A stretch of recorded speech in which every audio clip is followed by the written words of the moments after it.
Well, I don't know how many of you have had the opportunity of traveling on some of the more rural roads in South Africa or here in the Eastern Cape, maybe in a bakkie or a four-wheel drive or just an ordinary vehicle where you've got properly stuck.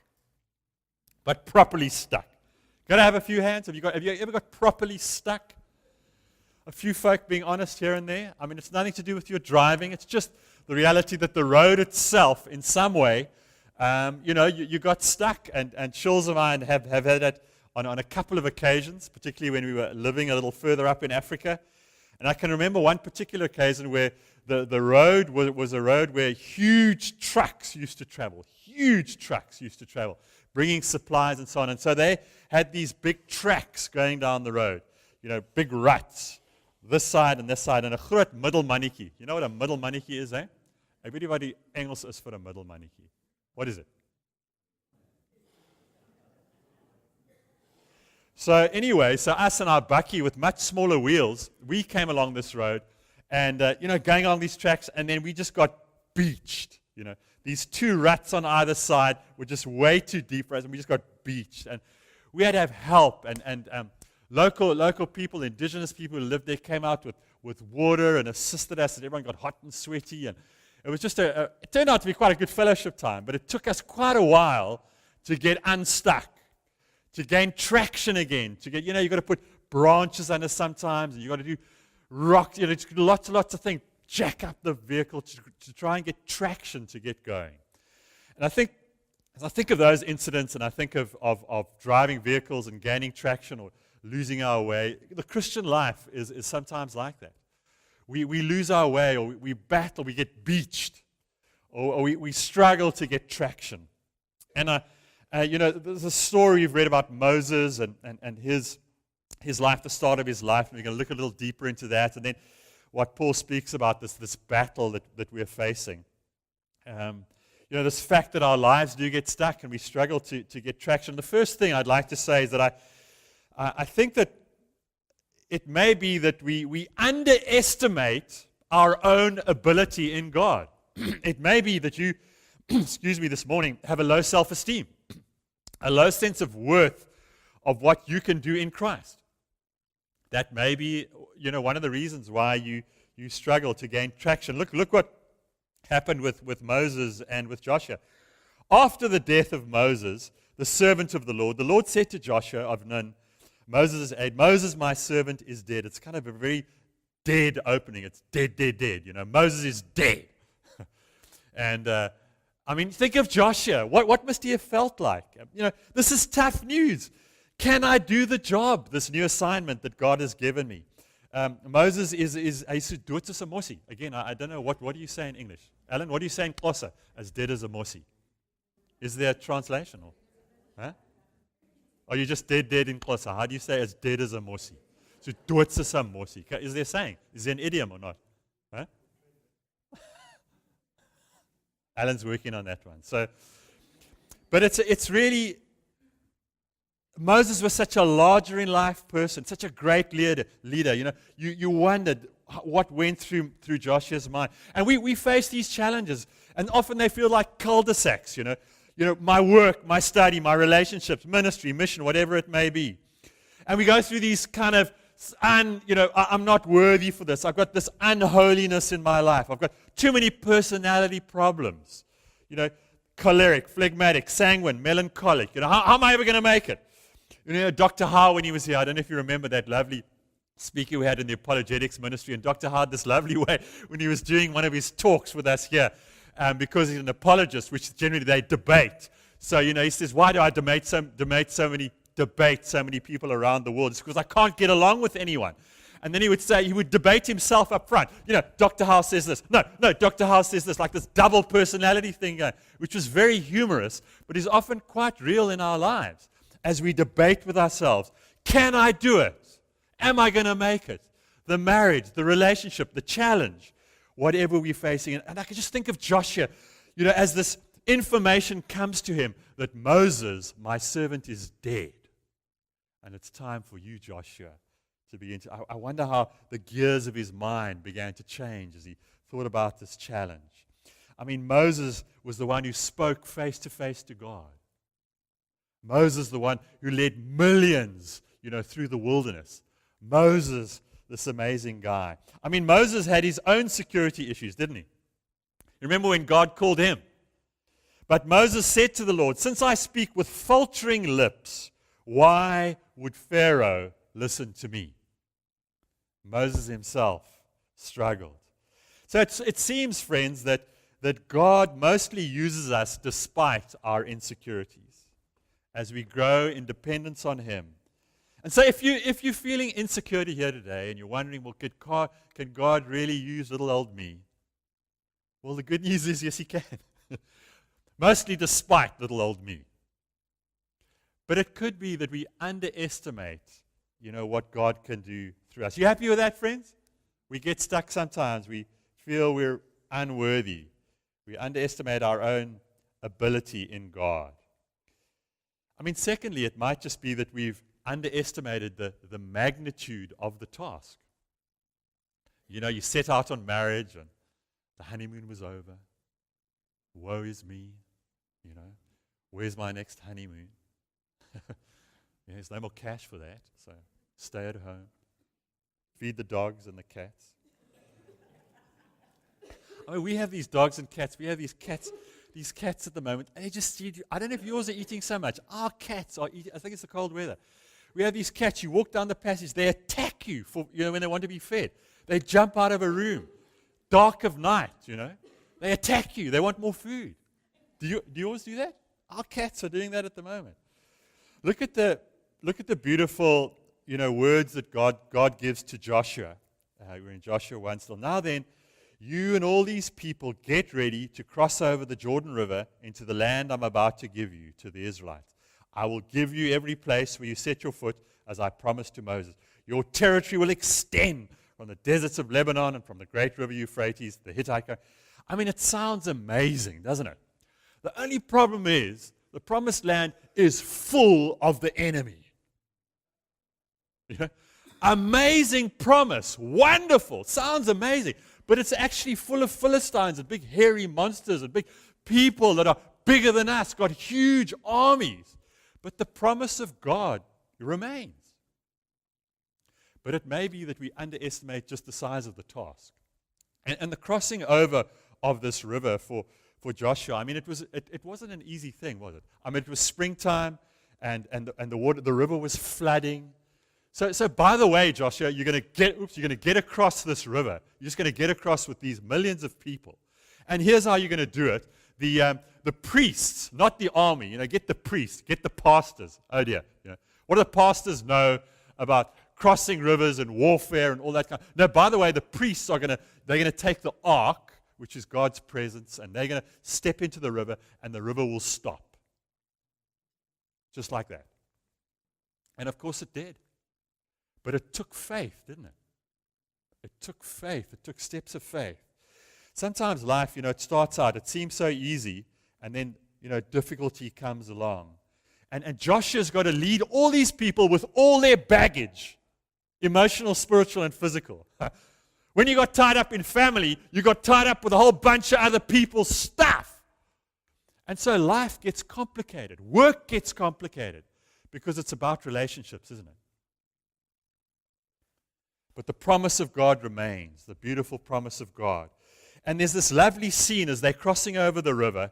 They get to the other side, and the guys holding the ark are in the middle of the river. And Joshua says, no, wait a bit. We've got to acknowledge this is of God. This is God who's doing it.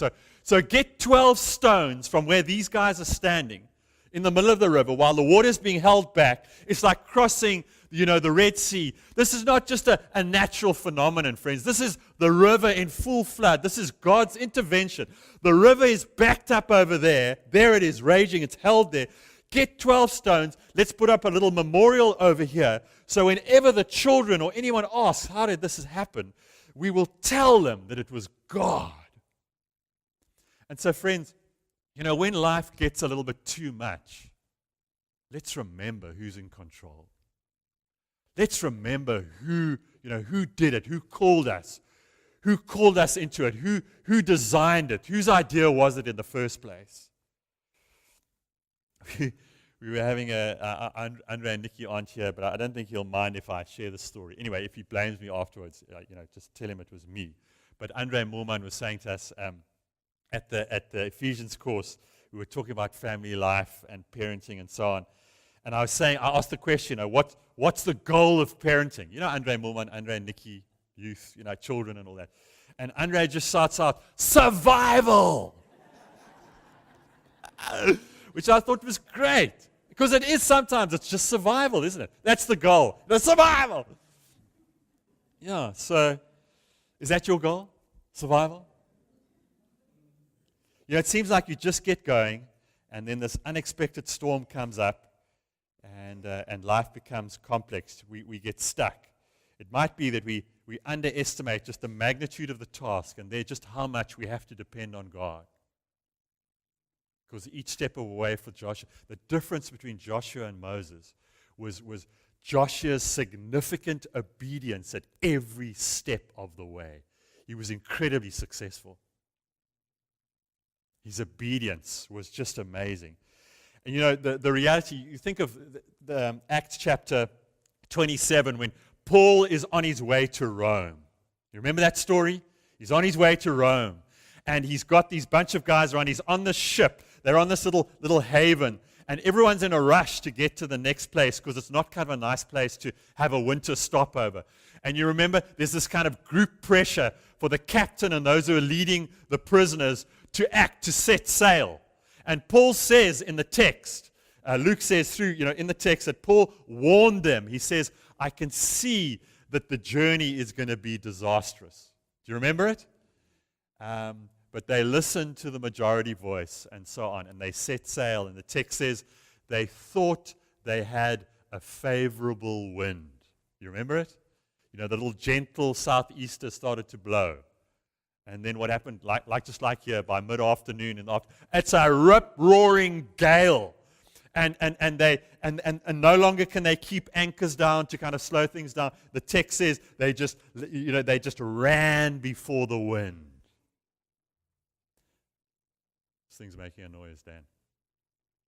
So literally, friends, the magnitude of the task and trusting God every step of the way, waiting on God with others.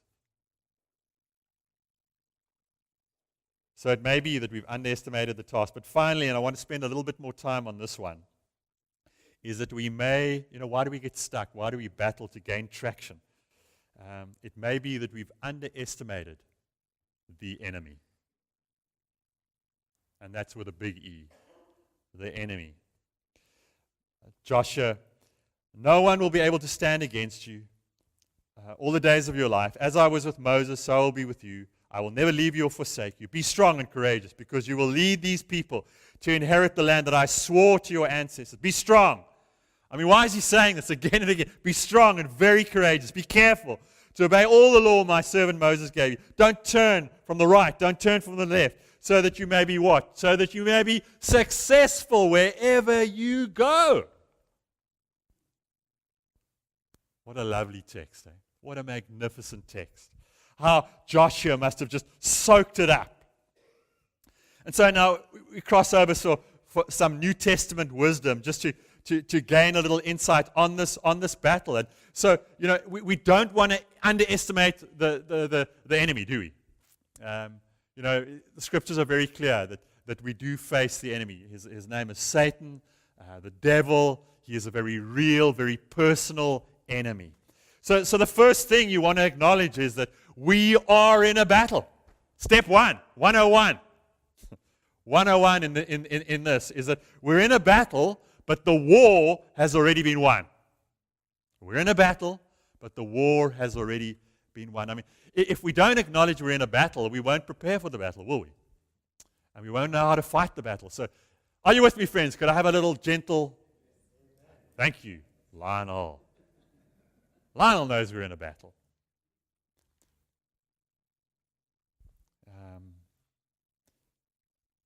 We're in this battle. Why? Because the enemy, Satan, has picked a fight with God long ago, And therefore, he's picked a fight with you and I because we follow God. So the battle's against God. So Paul says in 2 Corinthians chapter 10, I mean, open this in your Bible if you've got it. It's up on the screen, I think. A little bit is there, yeah. So chapter 10, verse 3, for though we live in the world, we do not wage war as the world does. I tell you what, as I read it again, this wage war stood out for me. Wage war. I mean, that's war terminology, right? That's a battle. We don't wage war. So we don't wage war as the world does, but we do wage war. We wage war, but just not as the world does. But we're definitely in a battle, right? We're definitely in a battle. So acknowledgement is the first step in this whole process. And Paul, when he's writing about the Corinthians, he acknowledges his own weakness. You know, Corinthians had these super apostles, these powerful people. Paul acknowledges his weakness. And the opponents in Corinth, they were questioning Paul's authority. The majority of Corinthians believed, and they sided with Paul. But there was this little minority group that slandered his name, and they tried to break him down. And they claimed that he was bold in his letters, but he was, kind of weak in person. If you go back to the Joshua text, Joshua chapter 6, verse 1, as they approach, the first battle is going to be the battle of... Come on. We used to sing it. The Battle of Jericho. The Battle of Jericho. And the Battle of Jericho set the tone for the whole entrance into the Promised Land. What was unique about this battle, friends? What was unique about this battle? I mean, the text says, you go back to Joshua 6 chapter 1, says that the city was a tight fortress. In fact, the surrounding nations, everyone believed that Jericho was invincible. It had a reputation. Walls that were 25 foot thick. How many meters is that? Help me. Something like that. 20 feet high. How many meters is that? Something like that. So it was a huge, huge city with a huge fortress wall with soldiers as lookouts on the top who could see for miles and miles around. They could see the enemy approaching. It was known as an invincible, so it was a stronghold. And we today, friends, are talking about defeating strongholds, bringing down strongholds. Jericho was a physical fortress, never to be taken down. And how was it taken down? Come on, help me, friends. How was it taken down? Was it taken down by military power? Were there missiles flying overhead? Were there champion soldiers? Was there a brilliant military strategy? How was Jericho taken down? Walk around it, Walk around it, the whole army and the whole, walk around. I mean, that's pathetic. Walk around the walls. I mean, what army strategy is that? What military strategy is that? Walk around the city. And the people were laughing, weren't they? They were mocking them. They were mocking them. So march around it 6 times, and on the 7th day, what did they have to do? This is Sunday school stuff. We got conflicting opinions here. We got to agree. And the ram's horn, and led by those who were praising and worshiping, and the priests. We don't wage war the way the world does, do we? As Christians.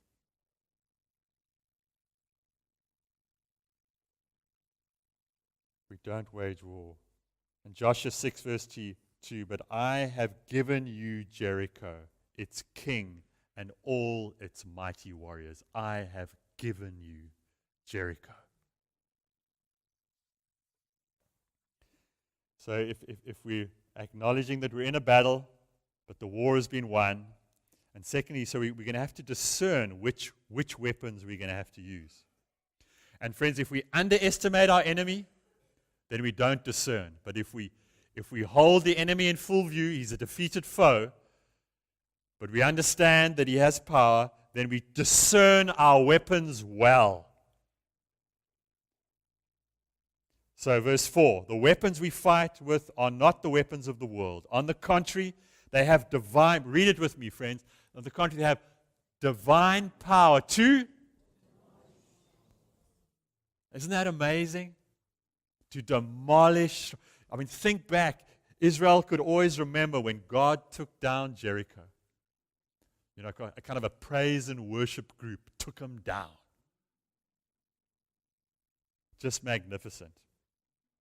So, if you were to go to Ephesians chapter 6, which gives the list, doesn't it?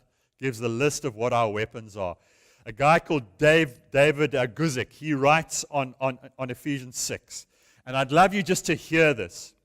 Because what was going on in Corinth, in the church, friends, in the church, this was the struggle. The church was underestimating its enemy. And so Corinth was in a mess. And so he says, instead of the belt of truth, they fought with manipulation. Instead of the breastplate of righteousness, they fought with the image of success. Instead of the shoes of the gospel, they fought with smooth words. Instead of the shield of faith, they fought with a perception of power. Instead of the helmet of salvation, they fought with lording it over authority. Instead of the sword of the Spirit, they fought with human schemes and programs. And so they fought with worldly weapons. And so, friends, those are counterfeit weapons, aren't they? And they are scorned by the world. But friends, hear this. They are feared by demonic powers. When we fight with the belt of truth, when we seek truth, when we put on the helmet of salvation, when we put on the breastplate of righteousness. Are you with me, friends? But if we go with the image of success, with smooth words, with a perception of power, with lording it over authority, with human schemes and programs, then we fail. Prayer is a weapon, isn't it? Grace is a weapon, isn't it? Truth is a decisive weapon. Truth. When the truth comes to light. And so I've learned that you wait for truth to emerge. You wait on God for truth to emerge. I mean, who would have thought, friends, that, if we go back to the last century, the 19th century, who would have thought that, in 1910, so what is that, 100 and how many years ago? So many years ago, the Christian nations virtually ruled the whole world.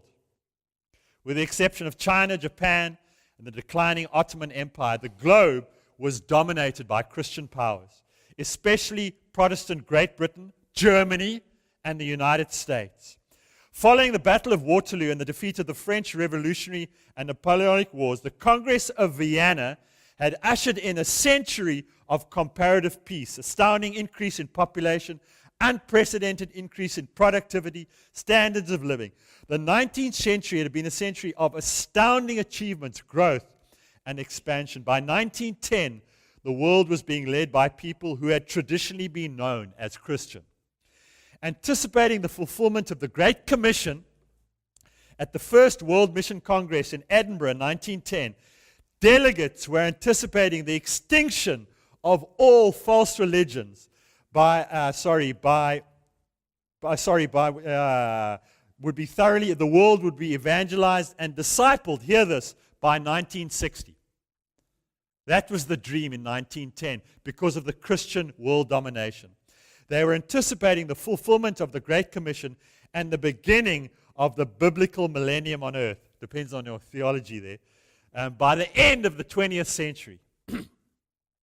No one in 1910 could have anticipated the wholesale abandonment of entire nations to communism, to false religions, and to heathenism.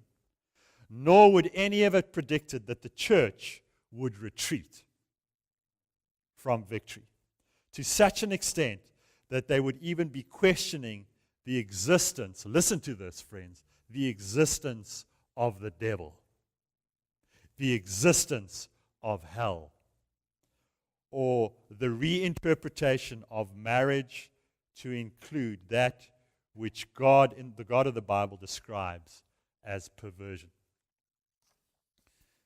When the church fails to be salt and light, the devastating and far-reaching results of Western Europe's retreat from victory and of Christians' withdrawal from impacting society is clearly seen in the shocking statistics that we face today.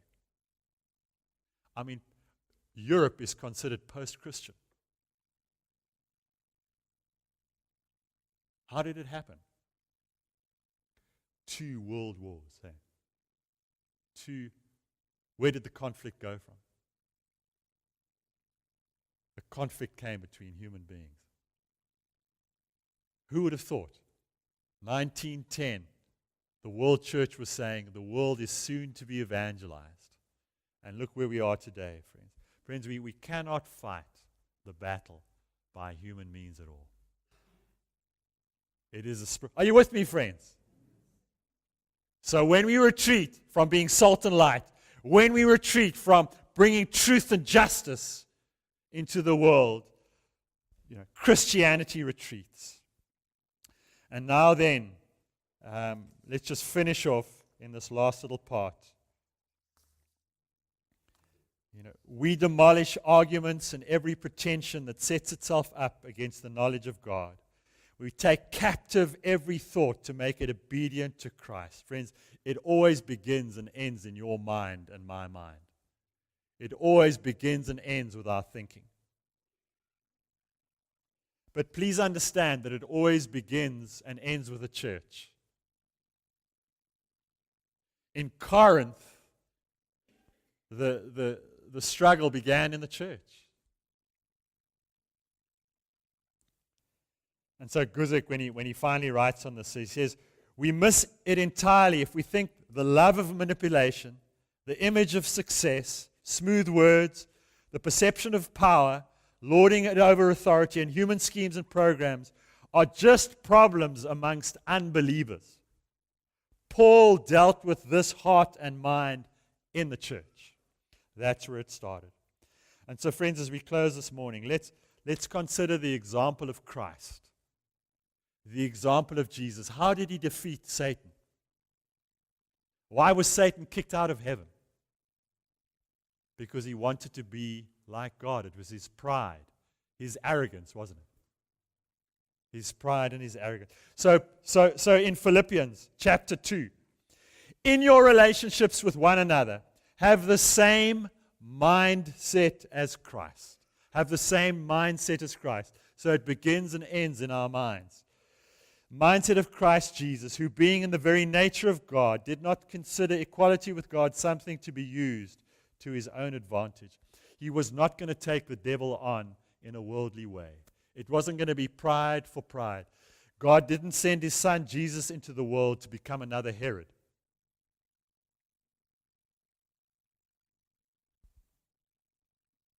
Rather, he made himself nothing. Here's the spiritual strategy, friends. Here's how we take on the devil. Here's how we take on our enemy. He made himself nothing, taking on the very nature of a servant, being made in human likeness, and being found in appearance as a man. He humbled himself.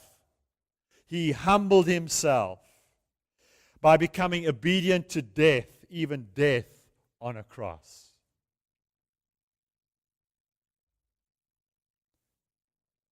And so, Father, as we bow before you today,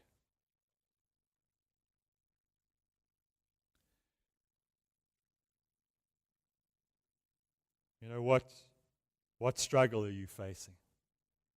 What challenge are you facing? It begins with our hearts. Jesus is the very opposite of all the power that was being paraded in his day.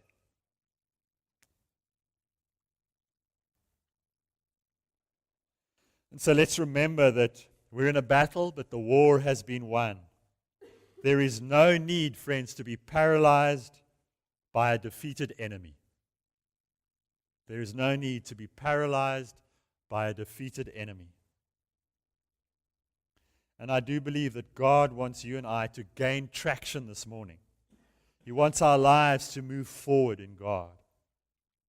We demolish arguments and every pretension that sets itself up against the knowledge of God. We take captive every thought and make it obedient to Christ.